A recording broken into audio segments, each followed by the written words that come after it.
Good morning, students. In the last lecture, we saw that given a harmonic function, we can find its harmonic conjugate and we can form a function fz equal to u plus iv, which is analytic, right? So, in today's lecture, we will be seeing that not only the harmonic function is given.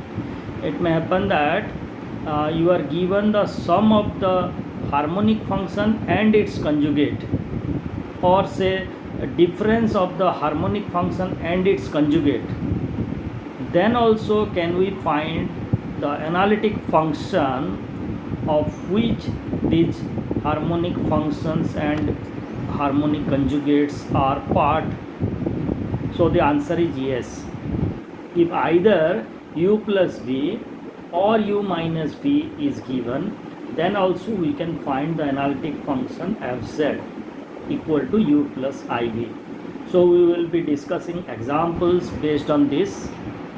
Then we will be discussing some interesting properties of harmonic functions, that is uxy and vxy.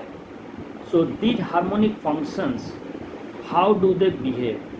That means suppose we take uxy equal to some constant, say c1, and vxy equal to some other constant c2.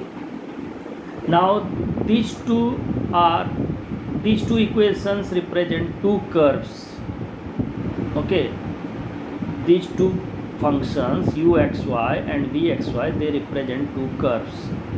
Now if we plot these two curves in one xy plane, then these two curves will be intersecting at some point, say. Now at the point of intersection, what is the angle between these two curves, or in other words, how is the behavior of these curves? So first we will discuss that, and then we will see that the family of curves, namely uxy equal to c and vxy equal to some d, what is their intersection.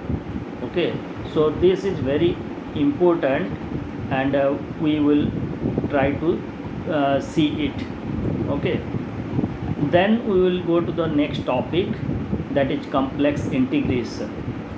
What is meaning by complex integrations?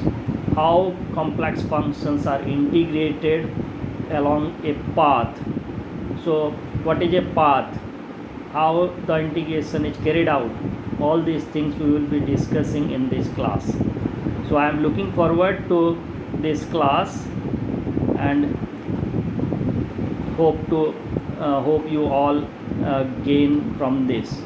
Thank you.